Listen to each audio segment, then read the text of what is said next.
सत्कार योग साथ संगत जी प्यार से कहना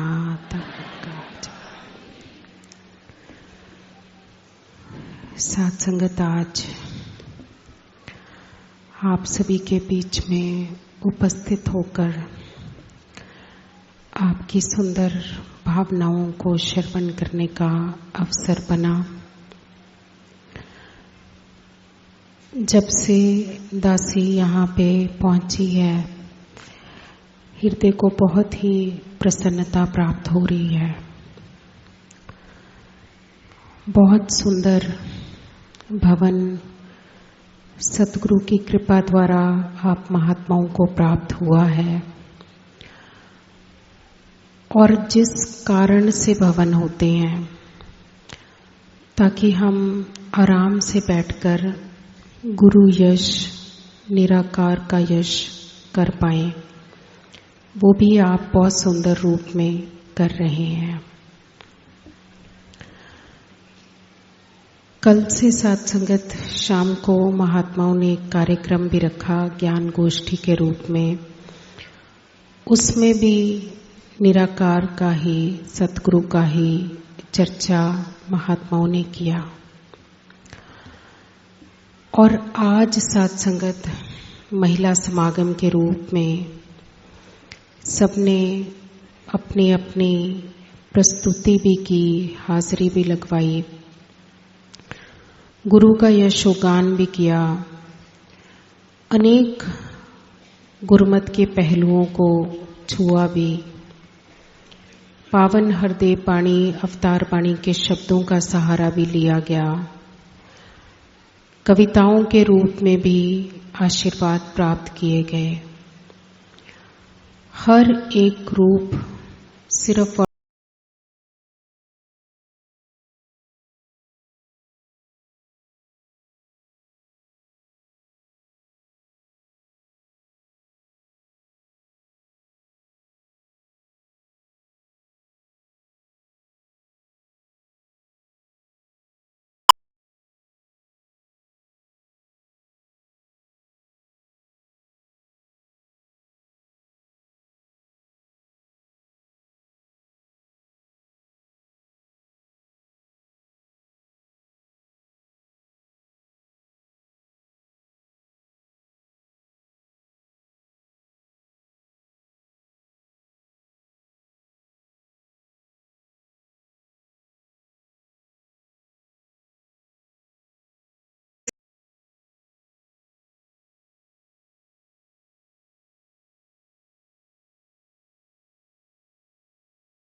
धन कहते हैं जो हमारी बिलोंगिंग्स है, जो चीज मुझे निरंकार के द्वारा प्राप्त हुई वो मेरी बिलोंगिंग्स है। और अगर हमें आज भी ऐसा महसूस होता है कि ये तो मेरा है, तो फिर साथ संगत हम ज्ञान के साथ नहीं जुड़ पाएंगे। हमें ज्ञान तो हो गया, ज्ञान एक जानकारी को कहा जाता है और जानकारी किसी भी चीज की हो सकती है। जब संसार की किसी वस्तु को जानकारी होती है तो भी हम उसको ज्ञान ही कहते हैं। लेकिन यहां जिस ज्ञान का जिक्र हो रहा है, जिसकी बात हो रही है, वो ब्रह्म ज्ञान है।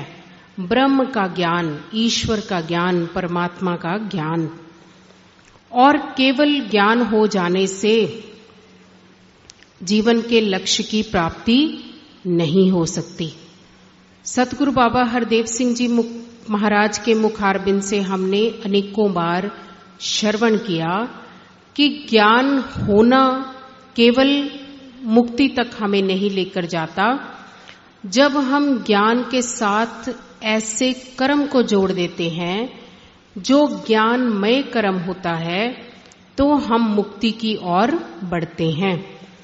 और जिस कारण से हम कहते हैं कि हम बहुत भाग्यशाली हैं, हम बहुत सौभाग्यशाली हैं जो हमें पूर्ण सतगुरु प्राप्त हुआ है, तो वो यही भाग्य है कि ऐसा हमें ब्रह्म ज्ञान प्राप्त हुआ जो हमें मुक्ति तक लेकर जाता है।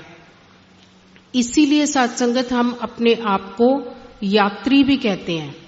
हम अक्सर कहते हैं कि ये जीवन एक यात्रा है। यात्रा का अर्थ होता है एक स्थान से चलना और दूसरे स्थान तक पहुंच जाना।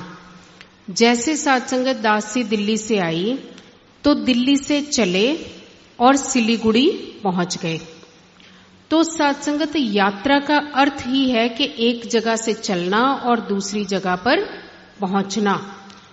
अगर हम सोचें कि हम चलेंगे नहीं, मैं दिल्ली से चलूंगी तो नहीं, लेकिन मैं सिलीगुड़ी पहुंच जाऊं, तो क्या ऐसा हो सकता है? ऐसा संभव है? नहीं। चाहे सारी जीवन भर, सारी उम्र हम सिलीगुड़ी का चर्चा करते रहें, लेकिन अगर हम दिल्ली से चलेंगे नहीं तो सिलीगुड़ी पहुंच नहीं सकते। जैसे सत्संगत आप भी अपने घरों से चलकर आए, तो अगर चलते ना तो यहां भवन तक पहुंच नहीं सकते थे। अब सत्संगत जीवन को भी एक यात्रा कहा जा रहा है। इंसानी जन्म एक यात्रा है।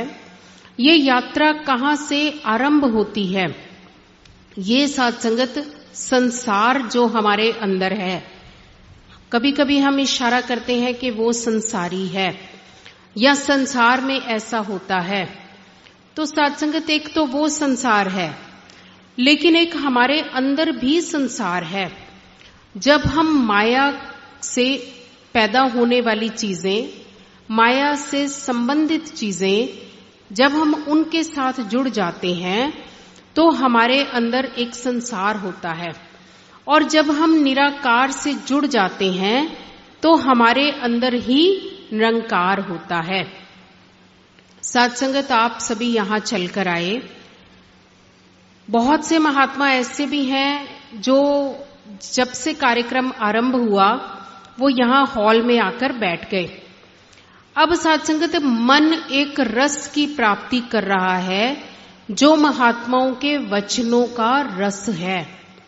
हमारे सत्संगत भवन पे एक महात्मा है, वो जब आते हैं, सुबह संगत रोज करते हैं, जब वो आते हैं तो आकर बैठ जाते हैं और अक्सर सत्संगत वो पंखा भी चलाना भूल जाते हैं। जब कोई और महात्मा आता है तो उन्हें कहता है, अरे महापुरुषों आपने पंखा ही नहीं चलाया। तो वो महात्मा कहने लगते हैं, अच्छा मुझे पता ही नहीं चला। अब सत्संगत वो गर्मी भी होती है, शरीर गर्मी को महसूस भी कर रहा है, लेकिन मन का आनंद इतना बड़ा है कि उस गर्मी की महसूसियत को मन कर नहीं पा रहा है। तो गर्मी लेकिन कर नहीं पा रहा। एक सत्संगत ऐसा रस है, और एक सत्संगत हमें लगता है कि ये एक मेला है।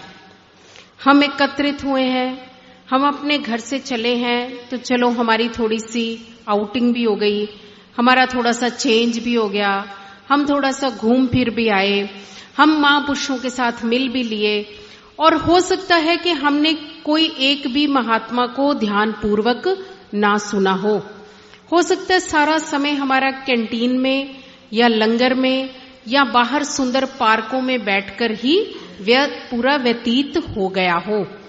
तो सत्संगत हमने फिर क्या गेन किया, हमें क्या लाभ प्राप्त हुआ? कुछ भी नहीं। हम फिजिकल फॉर्म के अंदर जैसे संसार में घूमने के लिए जाते हैं, वैसे ही हम घूमने के लिए आए और हम घूम फिरकर फिर वापस घर को चले गए। अब उसके लिए तो हम कहीं पर भी जा सकते हैं, संगत आना जरूरी नहीं है। हम किसी भी, आपके आसपास इतने हिल स्टेशंस हैं, घूमने के स्थान हैं, आप वहां गए या यहां आए दोनों बराबर है। इसका मतलब उस समय मेरे अंदर का संसार जो था वो अधिक प्रभावशाली था, और अगर अंदर संसार है तो मैं ही संसारी हूं, और अगर अंदर निरंकार है, निरंकार का रस मन चख रहा है, महात्माओं के वचनों को सुनने में आनंद आ रहा है, तो सत्संगत मैं निरंकारी हूं, मैं महात्मा हूं, मैं संत हूं। ये सत्संगत सच्चे पातशाह ने एक तरीका बनाया कि हमने संगत में कभी हमें 5 मिनट का अवसर मिल जाता है बोलने के लिए, कभी गीत बोलने के लिए, कभी हो सकता है मंच से भी हमारी सेवा लग जाए, लेकिन सत्संगत गुरसिख हर पल गुरसिख ही होता है। वो मंच पर बैठता है तो भी वो एक लर्निंग के लिए, एक शिक्षा प्राप्त करने के लिए होता है, वो नीचे भी बैठता है तो भी एक शिक्षा ही प्राप्त कर रहा होता है। और ये यात्रा जो है ये संसार से निरंकार तक की यात्रा है। जब मेरे अंदर संसार कम होता चला जाए, हालांकि रहना तो संसार में ही है। सदगुरु बाबा हरदेव सिंह जी महाराज ने एक एग्जाम्पल दिया था। उन्होंने फरमाया कि एक जो नाव है नदी के एक किनारे से चलती है और दूसरे किनारे पर यात्रियों को पहुंचा देती है। अब अगर वो नाव हम सोचें कि कहीं डूब ना जाए और हम भय के कारण, डर के कारण उस नाव को निकालकर बाहर रख दें और कहें कि ये डूबेगी नहीं अब, तो फिर उस नाव का पर्पस भी मीट नहीं होता, उस नाव का लक्ष्य भी पूरा नहीं होता। क्योंकि उस नाव, किस कारण से वो नाव थी, उस नाव ने एक जगह से दूसरे जगह पर महात्माओं को, इंसानों को, यात्रियों को लेकर जाना था। अब सत्संगत अगर हम पलायन कर लें, अगर हम संसार ही छोड़ दें, हम सोचें ये तो फना होने वाला है, मिथ्या है, रहने वाला नहीं है, इसका क्या लाभ है, तो भी सत्संगत हमारे जीवन का मकसद प्राप्त नहीं होता। रहना भी संसार में है और संसार में रहकर संसार से लिप्त भी नहीं होना। जैसे सत्संगत वो कमल का फूल जो रहता भी कीचड़ में है लेकिन उसके ऊपर कीचड़ नहीं आता, जैसे सत्संगत वो नाव चलती तो पानी में है लेकिन उसके अंदर कोई छेद नहीं होता और उसके अंदर पानी नहीं आता। अगर उसके अंदर पानी आ जाएगा तो वो नाव डूब जाएगी। इसी तरह सत्संगत हमारा मन भी एक नाव है जो निरंकार के संसार में रहते हुए भव सागर इसको पार कर सकता है जब निराकार प्रभु परमात्मा को धारण करके रखता है। जब हम सत्संग सेवा सुमिरन करते हैं, अभी हमने उसकी महत्ता का जिक्र भी सुना, जब हम सेवा सत्संग सुमिरन करते हैं हमारे अंदर संसार धीरे धीरे कम होता चला जाता है और निरंकार धीरे धीरे बढ़ता चला जाता है। बढ़ने का भाव है कि हमारा जो ध्यान है वो निराकार प्रभु परमात्मा के साथ जुड़ जाता है और हम जीते जी मुक्त अवस्था की प्राप्ति करते हैं।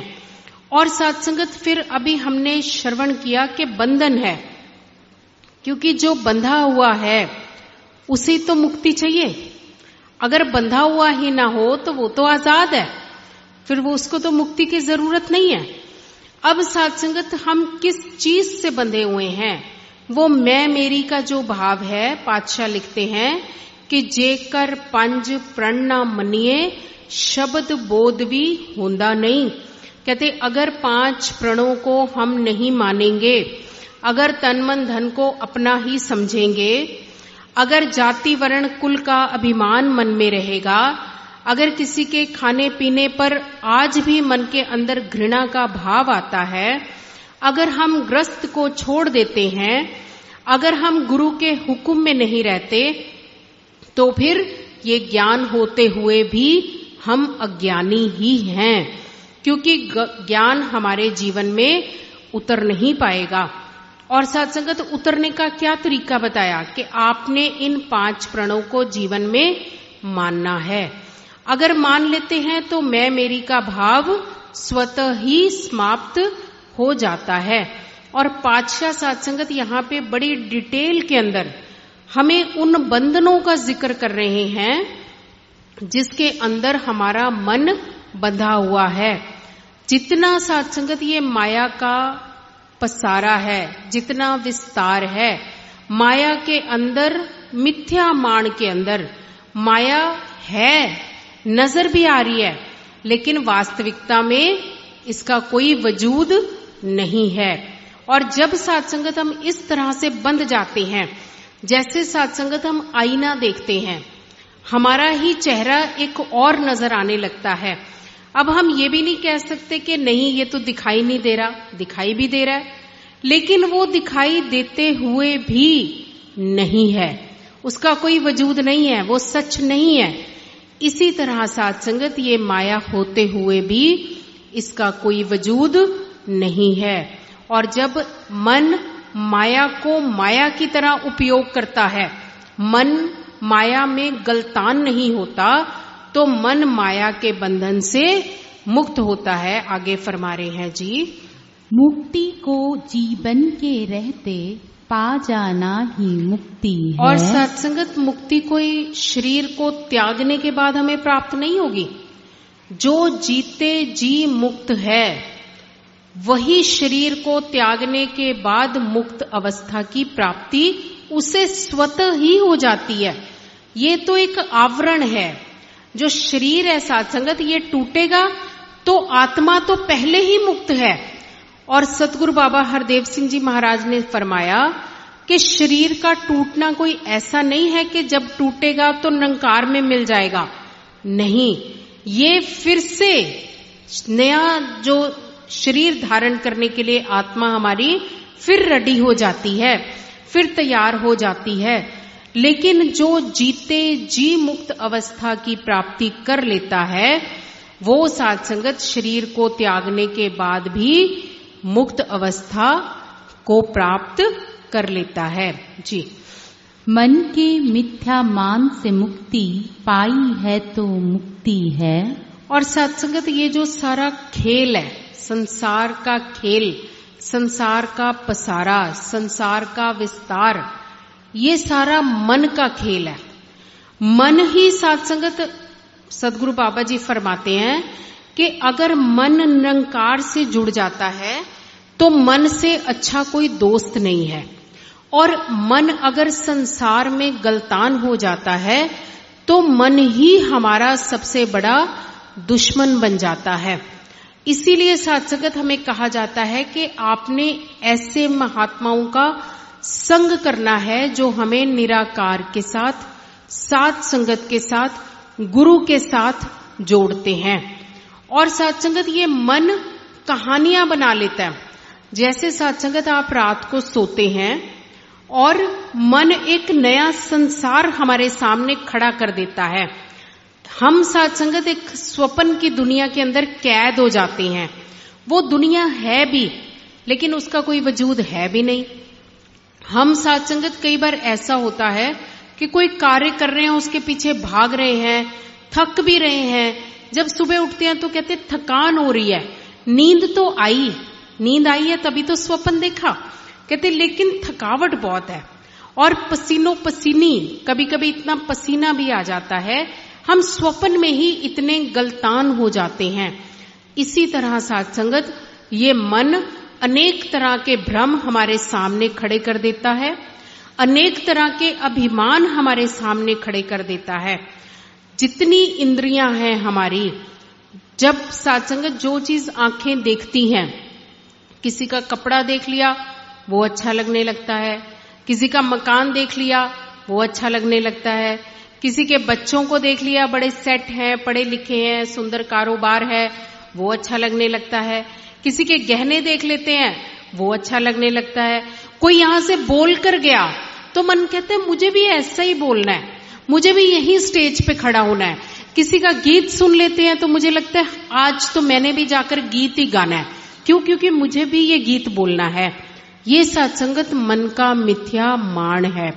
जो मन है ये मरता नहीं है। अगर हम सोचे कि मन मर जाए तब तो सत्संगत कहानी खत्म हो जाएगी। और शरीर को छोड़ने के बाद भी मन नहीं मरता। माया मरे ना मन मरे, मर मर गए शरीर, आशा तृष्णा ना मरे, कह गए दास कबीर। कबीर साहब लिखते हैं कि ये मन नहीं मरता। ये तो सत्संगत फिर जितनी मन की चाहना है, जिस बंधन में मन बंधा हुआ है, मन एक ऐसे शरीर को धारण कर लेता है जहां सत्संगत वो फिर से उन इच्छाओं की पूर्ति के लिए वो फिर से एक शरीर के अंदर बंध जाता है, मुक्त नहीं होता। लेकिन सत्संगत रब्बी बाणियां कहती हैं कि जिन्होंने मार मन डाला उसी को सूरमा कहना। कहते वही सूरमा है, वही ताकतवर है जिन्होंने मार मन डाला। अब सत्संगत सतगुरु बाबा हरदेव सिंह जी महाराज ने फरमाया कि मन तो मरता ही नहीं है। कबीर साहब भी कह रहे हैं कि मन तो मरता ही नहीं है। फिर सत्संगत किसको मरना कहा गया? मन का मरने से क्या भाव है? तो सत्संगत रब्बी बाणियां फरमाती हैं कि जब हम मन को निरंकार के साथ जोड़ लेते हैं, ये रहेगा तो मन में सत्संगत 24,000 थॉट्स आती हैं हमें एक दिन के अंदर। सत्संगत 24,000 बहुत बड़ी गिनती होती है। कितने सोचे हमारे अंदर आती हैं हम काउंट भी नहीं कर सकते। हम कितना अपने आप को फोकस करने की कोशिश करें, कितना महात्माओं के वचनों के साथ लगाने की कोशिश करें, लेकिन मन फिर सत्संगत ये दुनिया में घूम आता है। और सत्संगत पातशाह फरमाते हैं कि ये घूमना इसका स्वभाव है। शरीर के मरने के बाद भी मन नहीं मरता।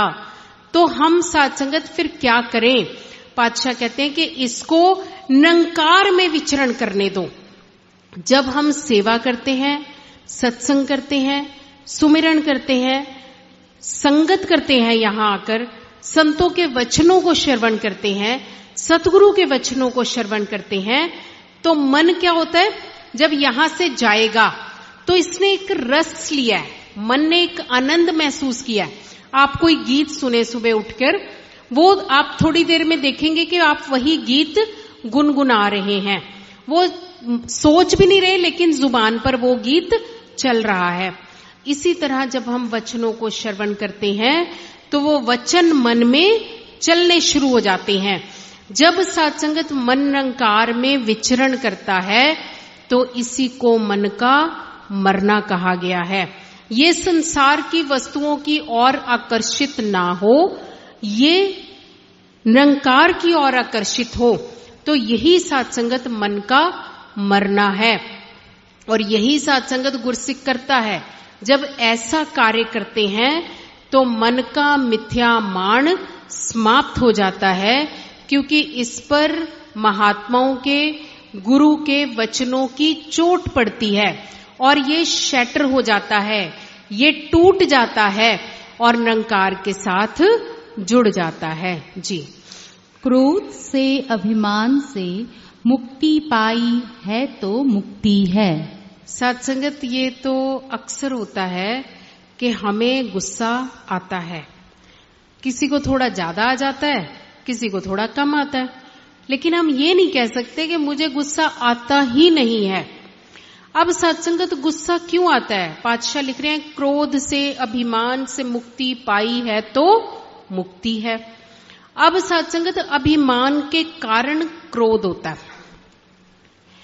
मेरे अनुसार कोई कार्य नहीं हुआ तो गुस्सा आएगा, मैंने कोई बात कही वैसी बात को नहीं माना गया तो हमें गुस्सा आ जाता है। अब सत्संगत जो गुस्सा है उसका अपना कोई वजूद नहीं है, गुस्सा हमें ही नुकसान करता है, दूसरे को तो बाद में करेगा लेकिन पहले हमें ही नुकसान करता है। और सत्संगत ये गुस्सा क्रोध के कारण होता है। कभी कभी महात्मा ऐसा सवाल भी करते हैं कि गुस्से को कैसे कंट्रोल करें। हम सब तो चाहते हैं गुस्से को कंट्रोल करें। सत्संगत जो महात्मा होता है जब निरंकार के साथ जुड़ता है, किसी कारण से कोई बात हो गई, दासी सत्संगत एक घटना सुनाती है आपको। शहंशाह बाबा अवतार सिंह जी महाराज के समय की ये बात है।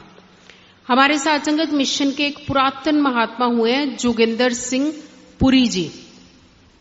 वो सत्संगत उन दिनों में बहुत यंग, उनकी जवानी की एक उम्र थी। उन्होंने सत्संगत ये घटना का जिक्र किया, कहने लगे एक बार शहंशाह जी बैठे हुए थे और सत्संगत कोई दो महात्मा थे, व्यवस्था उन्होंने बनानी थी। और व्यवस्था बनाते बनाते कभी कभी ऐसा होता है ना, स्टेज यहां लगाएंगे, दूसरा कहता है नहीं इधर लगाएंगे, कोई कहता है टोपी पहन के खड़ा होना है, कोई कहता है टोपी उतार के खड़ा होना है, कोई कहता है उधर मुंह क्यों नहीं किया, कोई कहता है इधर मुंह क्यों नहीं किया। सबकी अपनी अपनी सोच होती है। तो वो जो दो ग्रुप्स थे उनकी आपस के अंदर कोई बात हो गई, कोई झगड़ा हो गया। अब सत्संगत उन्होंने सोचा कि शहंशाह जी आए हुए हैं, क्यों ना शहंशाह जी से हम मसला हल करवा लें, हम पूछ लें कि शहंशाह जी हम कैसे करें। तो सत्संगत वो लड़ते बात जब उनकी बिगड़ी तो वो शहंशाह जी के पास आ गए और उन्होंने पूरी घटना शहंशाह जी को सुनाई। शहंशाह जी अब आप बताइए कि ये काम ऐसे करें या ऐसे करें। तो सत्संगत शहंशाह जी ने बता दिया।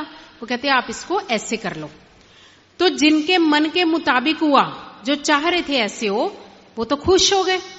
और जिनके मन के मुताबिक नहीं हुआ, वो शहंशाह जी को, कि वो एक समय था, तो वो शहंशाह जी को कहने लगे, शहंशाह जी आप तो हमेशा इन्हीं की साइड लेते हो, आप तो हमारी साइड ही नहीं लेते, हम तो इतनी देर से कह रहे हैं इतना अच्छा हो जाएगा, आपने हमारी बात ही नहीं मानी।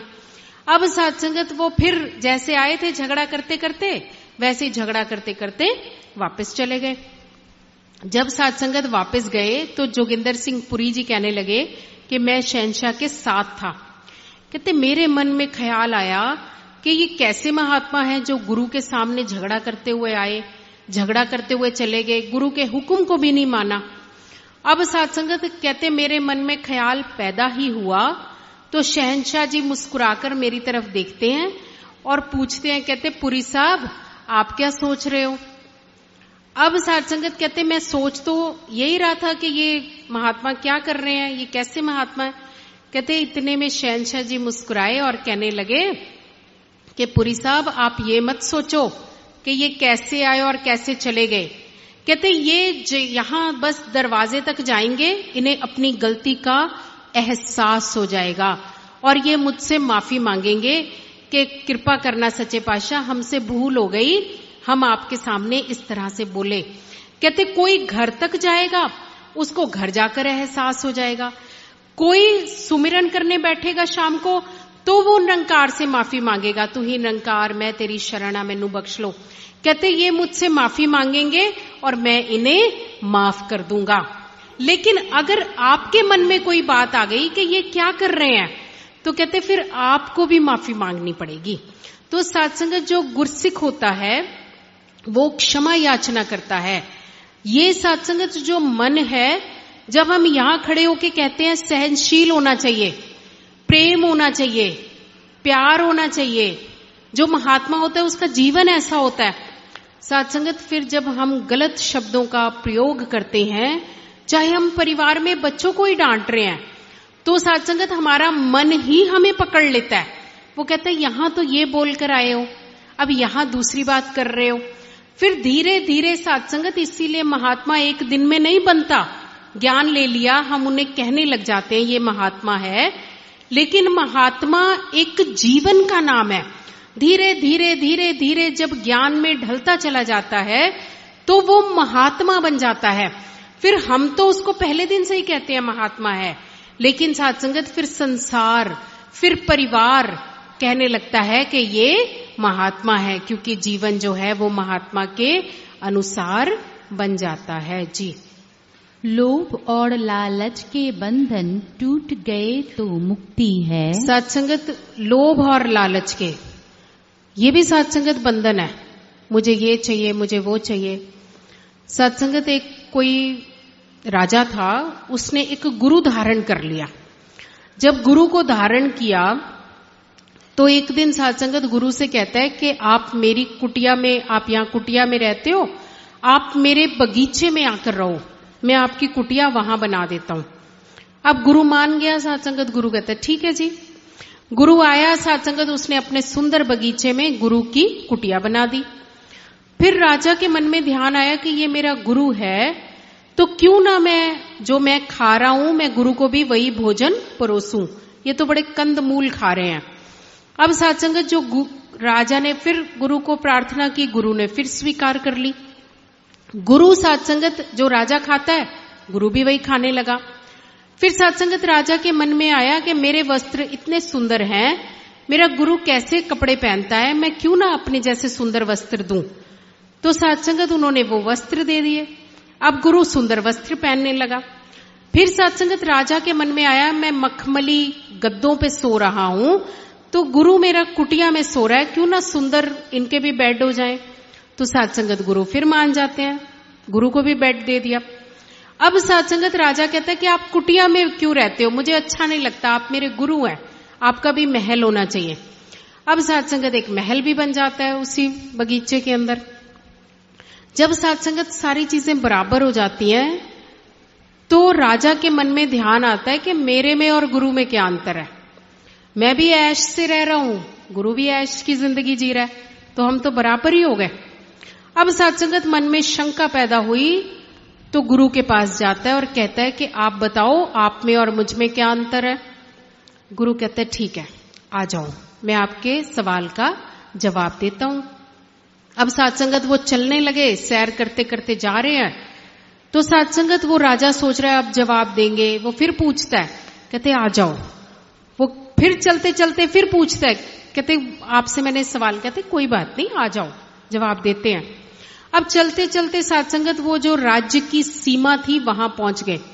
जो गुरु है सत्संगत वो जाने लगा, तो राजा कहता है कि मैं इससे आगे नहीं जा सकता, मैं यहीं तक राजा हूं जहां तक ये सीमा है।